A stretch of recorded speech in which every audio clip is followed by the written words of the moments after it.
Bonjour, c'est Anne-Sandrine Di Girolamo au micro des Ondes de l'Imo, le podcast immobilier attentif et curieux. Vous avez sans doute remarqué à quel point il est parfois malaisé d'évoquer le sujet de l'intelligence artificielle. Au fond, je me suis demandé si les professionnels de l'immobilier devaient désormais assumer d'avoir recours à l'intelligence artificielle dans leur travail au quotidien. Et pour répondre à mes questions sur ce sujet passionnant, j'ai invité au micro Olivier Descamps, directeur général d'IAD, accompagné de Sébastien Angel, directeur de la technologie du groupe. Et cela tout juste quelques jours après le lancement de quelques nouveautés sur la plateforme Play IAD. Olivier Descamps, bonjour. Bonjour. Sébastien Angel, bonjour. Bonjour. J'ai le plaisir de vous recevoir aujourd'hui afin d'évoquer avec vous la question de l'utilisation de l'intelligence artificielle par les professionnels de l'immobilier. Première question, Olivier Descamps, faut-il assumer d'avoir recours à l'intelligence artificielle dans son travail quotidien aujourd'hui ? C'est une intelligence artificielle qui s'impose à nous, donc oui. on a le devoir de l'appréhender, on a le devoir de l'encadrer, mais on a aussi le devoir de s'en servir, parce qu'elle rend bon nombre de services. Nous, on l'a déjà lancé, Sébastien en parlera tout à l'heure, auprès de nos agents, et ça les aide beaucoup dans le quotidien. Maintenant, il faut l'apprivoiser, il ne faut pas que l'IA devienne notre maître, mais que ce soit notre compagnon pour nous libérer de certaines tâches et que la vie soit plus simple, plus rapide et aussi avoir un peu plus d'efficience. Alors, ce qui est assez amusant en ce moment, c'est qu'il y a beaucoup de faux-semblants. On lit des gens qui disent « mais moi, je resterai artisanal parce que je suis un humain et fier de l'être ». Et puis, de l'autre côté, il y a des gens qui utilisent ces outils mais qui le cachent bien. Et puis, enfin, il y a ceux qui disent utiliser ces outils, mais aussi le retravailler et être conscient des limites aussi. Oui, on pourrait même ajouter une troisième population, c'est ceux qui pensent ne pas l'utiliser, mais ils l'utilisent par défaut. Ah oui, exactement. Parce que l'IA est dans beaucoup de solutions déjà depuis des années, et donc on y est tous confrontés, et ça change la vie, et ça permet d'avoir des services qui nous permettent d'aller plus vite, d'être plus réactifs. Donc, mais il faut dompter ça et rester vigilant. Et peut-être aussi accroître sa performance, mais on va en parler tout à l'heure. Sébastien Angel, peut-être pourrait-on évoquer ce qu'on appelle les intelligences artificielles génératives. Ce sont des outils qui permettent de générer du contenu texte, images, audio, vidéo, on les connaît très très bien. Est-ce que c'est ce type d'outils que vous mettez à disposition des conseillers immobiliers IAD, et notamment via la plateforme Play IAD ? Alors, ce type d'outils sont effectivement des outils que nous utilisons dans nos plateformes, mais pas que. Oui. Je vais revenir après. Sur ces IA génératives, nous, on travaille beaucoup sur les outils qui nous permettent de générer du texte, par exemple, à partir d'informations déjà présentes. L'idée, comme disait Olivier, n'était pas de travailler à la place de nos conseillers, mais leur donner une première version assez simple qu'ils vont enrichir au fil de l'eau. On travaille également sur des outils autour de l'image, comme Midjourney par exemple, qui va permettre soit de générer de l'image, ou d'autres outils un peu plus spécialisés qui vont permettre de retravailler des photos. Une mauvaise exposition par exemple, automatiquement on peut la retravailler. Ça, c'est les choses qui sont assez classiques, évidemment. Et après, nous, on a aussi des outils un peu plus, je dirais un peu plus maison, autour de la data, qui vont nous permettre d'analyser mieux la data, de travailler sur la prédictivité, sur différentes choses. Alors évidemment, pour des raisons de confidentialité, je ne peux pas vous dire sur quoi. Je ne sais pas pourquoi vous êtes venu aujourd'hui si vous ne voulez pas me le dire, mais bon, c'est pas grave. Non, mais la prédictivité, c'est sur les enjeux business qui sont à la fois sur le global de l'entreprise et éventuellement sur les choses plus précises pour nos conseillers. Et il est intéressant de le rappeler parce que c'est vrai que j'ai réduit l'IA à des outils de production de contenu, mais en fait, peut-être que le nerf de la guerre se place aussi et surtout sur la maîtrise de la data.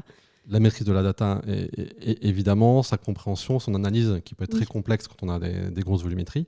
Et puis pour compléter ce panel d'IA utilisé chez IAD, nos développeurs également ont des outils maintenant qui les aident à aller plus vite, plus efficaces, et toujours, comme le disait, dans un mode compagnon. On ne travaille pas à la place de nos équipes, mais ils aident nos équipes à être plus efficaces.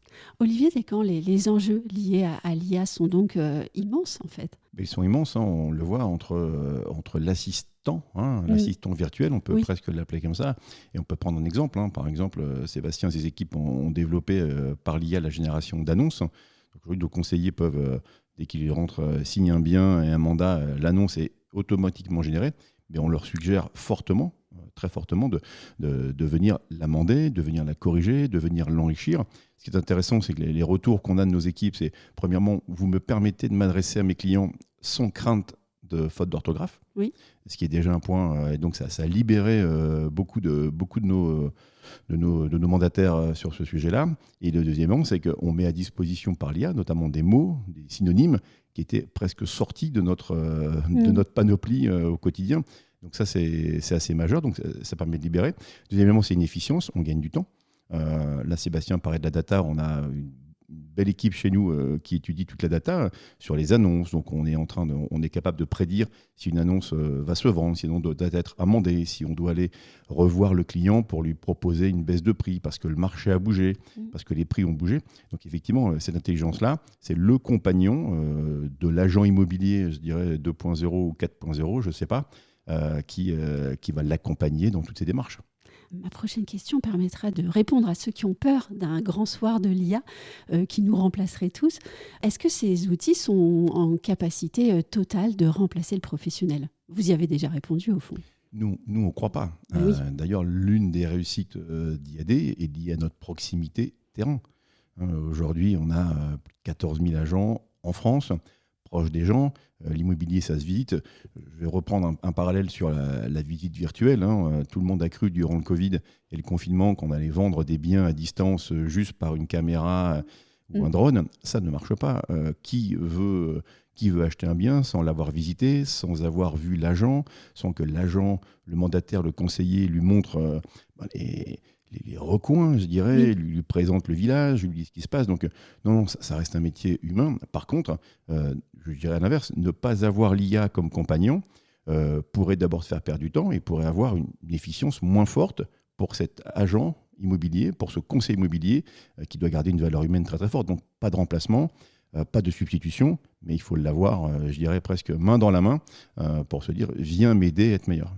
Sébastien Angel, est-ce que pour bien utiliser l'IA, il faut se former aussi ? Oui, si on veut utiliser une IA correctement, il faut savoir lui parler. Oui, c'est un vrai langage. C'est une autre langue. Une autre langue, ce qu'on appelle en général le prompt quand on est sur des outils grand public. Pour avoir la bonne tonalité, pour avoir les bonnes sources d'informations, une IA peut raconter n'importe quoi si on lui parle mal. Et puis après, il y a également le qu'est-ce qu'on veut en faire. Il faut surtout savoir qu'est-ce que j'attends de l'IA quand je l'interroge. Est-ce que je veux avoir, comme disait Olivier, sur la description, une description longue sur un bien de prestige, ou alors une description un peu plus sympa sur un bien, je ne sais pas, en maison secondaire par exemple. Donc, tout ça, il faut l'apprendre effectivement. Oui. Est-ce que vous avez pu mesurer l'effet Play IAD et donc utilisation de tous ces outils sur la performance de vos conseillers immobiliers ? Olivier Descamps ? Oui, bien sûr, on le mesure régulièrement. D'ailleurs, tous nos sujets de développement et tous les sujets portés par les équipes de Sébastien sont co-construits avec ce qu'on appelle chez nous le club utilisateur. Le club utilisateur, c'est 3%, donc environ 450 conseillers volontaires qui ont décidé d'intégrer ce club, avec lesquels on a des interactions. D'abord les leurs, on remonte du terrain en disant tiens, on aurait besoin de ci, on aurait besoin de cela, on aurait besoin d'être assisté là-dessus. Pourquoi on n'a pas ça ? Donc là, ça vient alimenter les équipes de Sébastien. Ensuite, les équipes travaillent, développent des solutions, elles les proposent, parfois 2, 3, 4 versions. Et là, c'est utilisé pendant plusieurs semaines. Et ensuite, on dit, OK, celle-ci est validée. Donc, les développeurs travaillent. Ensuite, et avant d'être mise à disposition de l'ensemble des conseillers, on attend un go. Et je crois que c'est si on n'a pas un taux de 80% ou 85%, c'est ça, Sébastien ? C'est ça, exactement. Oui, tant qu'il n'y a pas 85% de satisfaction, la solution n'est pas déployée. Donc, on a de très bons retours. On le voit d'ailleurs dans la prise de mandat, puisque... Oui.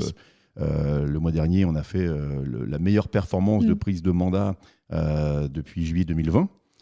Et donc, les outils Pléiade, notamment autour de la vie de valeur, qui est quand même très, très important, qui est une nouvelle solution qui a été co-développée pour nos agents, ont permis, par exemple, à titre d'info, de signer le mois dernier plus de 19 000 mandats sur un seul mois.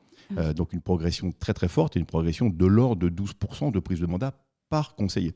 Donc, on a des preuves, je dirais, tangibles que les solutions Pléiade, parce que Pléiade, c'est bien plus vaste que juste l'IA, permettent à nos conseillers, à nos entrepreneurs d'être plus performants.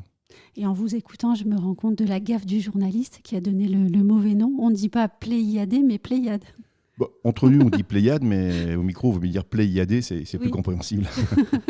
Alors sur LinkedIn, on peut lire souvent, en s'amusant même énormément, les posts de Félicie Le Dragon, qui a un peu plus de 30 000 abonnés, je crois, et je vous recommande de vous abonner à son compte. Et fait du hasard, elle a posté hier un texte qui commence ainsi. « Non, l'IA ne fera pas de vous les rois du pétrole parce que vous avez automatisé la rédaction de 3 articles et programmé 5 commentaires. L'IA dans la rédaction va faire émerger un nouveau métier, celui de curateur, car l'IA est incapable de réfléchir. » Alors, je vais vous poser la question, est-ce que l'IA utilisée dans le secteur de l'immobilier fera des professionnels qui l'utilisent les rois du pétrole ou pas ? Et puis, est-ce que l'IA, surtout, va faire naître de nouveaux métiers ? Moi, je pense que dans l'autre sens, ceux qui ne vont pas l'utiliser ne seront jamais les rois du pétrole. Parce qu'à force, ça va vraiment être un vrai compagnon, une vraie aide pour le conseil immobilier. Par contre, moi, je ne sais pas aujourd'hui si une IA est capable de dire « Tiens, vous avez une pièce de 20 mètres carrés, vous pouvez en faire 2 chambres ». Je ne suis pas sûr. Donc, c'est vraiment ce compromis qu'il faut trouver entre ce côté qu'on dit intelligence artificielle, mais est-ce que c'est une vraie intelligence ? Je ne suis pas encore convaincu aujourd'hui. Il y a des gros débats sur le sujet. Il faut la laisser à sa place aujourd'hui comme vraiment un complément, une accélération des différents éléments qu'on souhaite produire. Mais c'est comme disait Olivier, c'est vraiment le début déjà. C'est le début, mais c'est vraiment le début pour le compagnon et pas autre chose à mon sens. C'est pour ça qu'hier, on pourrait presque le traduire en assistant intelligent. Donc, c'est un assistant intelligent plutôt qu'une intelligence artificielle. Oui. Mais aujourd'hui, est-ce qu'une IA demain verra les yeux pétiller des clients, verra les yeux écarquillés d'une petite fille qui dit « mais ça, ce sera ma chambre, donc je la veux ». Est-ce qu'une IA demain sentira des visiteurs, des acquéreurs dans une visite en disant « waouh, c'est génial, c'est ce qu'on cherchait ». J'en suis pas sûr. Et j'ai presque envie de dire, je l'espère pas trop. Je l'espère que tout ça, tout ce qui est émotionnel, tout ce qui est réellement sensationnel au sens sensation, restera à nos conseillers et que demain, personne ne pourra leur retirer, ce qui fait toujours la valeur de notre métier. Et là, je vais vous poser la question de la juriste que je suis, à mes heures perdues. Est-ce qu'il faut aussi se poser quelques réflexions sur les limites à l'utilisation de l'IA ? Est-ce qu'il faut avoir une réflexion éthique sur son utilisation ? Voire est-ce qu'il sera peut-être un jour nécessaire d'indiquer si un contenu a été généré par une IA ou bien par un humain ? C'est un vrai sujet complexe, parce que ça dépend, c'est tellement vaste. Personne n'a la réponse. Personne n'a la réponse. Nous, aujourd'hui, on est sur des enjeux, on n'a pas de droit d'auteur, on n'a pas ce genre de choses, donc je pense qu'on est un petit peu moins concerné que des maisons d'édition, par exemple, où il y a un vrai enjeu. Cela dit, on est très vigilant, par exemple, quand on utilise des IA, de vérifier que si nous, on fournit de la data, qu'elle ne soit pas exposée à d'autres acteurs, qu'elle soit bien protégée, qu'elle ne soit pas mise sur le marché n'importe comment. Donc oui, il y a un vrai enjeu de complexité, mais qui est vraiment très très difficile à cerner aujourd'hui. D'ailleurs, toutes les questions qui sont posées de nos jours sur l'IA sont relatives à ces questions-là, en fait. Certains aussi disent que l'apparition de l'IA dans notre quotidien professionnel est à peu près comparable à l'émergence du PC dans notre quotidien il y a quelques années. Est-ce que vous êtes d'accord avec cette idée-là ? Il y a quand même toujours un effet de mode sur les nouvelles technologies, donc je pense que c'est un petit peu tôt pour savoir l'effet réel sur la société. Ce qui est sûr, c'est qu'il va y en avoir un. Quelle va être l'ampleur ? Ça va aussi dépendre de ce qu'on va en faire, des législations qui vont évoluer par rapport à ce sujet-là, et l'avenir nous le dira. Pour l'instant, c'est un petit peu tôt. On a parlé tout à l'heure de formation. La semaine dernière, Guy Hockey l'Immobilier a beaucoup communiqué sur le lancement de ses nouveaux contenus de formation, contenus vidéo. Il s'agit d'une bibliothèque importante de vidéos courtes, générées grâce à des outils d'IA plutôt sophistiqués. Et la question que j'aimerais vous poser, c'est est-ce que chez IAD, il y a une réflexion en cours sur des développements similaires, ou bien est-ce qu'il y a des développements en cours, ou bien est-ce que vous privilégiez d'autres types, d'autres contenus de formation ? Aujourd'hui, évidemment, il y a des réflexions en cours, mais ce n'est pas le choix qu'on a fait ici à date. On a préféré que nos webinaires, nos formations soient enregistrés par nos conseillers eux-mêmes. C'est-à-dire qu'aujourd'hui, il y a une bibliothèque très très large dans Pléiade, il y a des Soformes dans laquelle les conseillers viennent écouter leurs pairs, viennent écouter leurs confrères, leurs collègues sur des thématiques en tout genre, à la fois en développement d'entreprise, en développement personnel ou sur le métier de l'immobilier.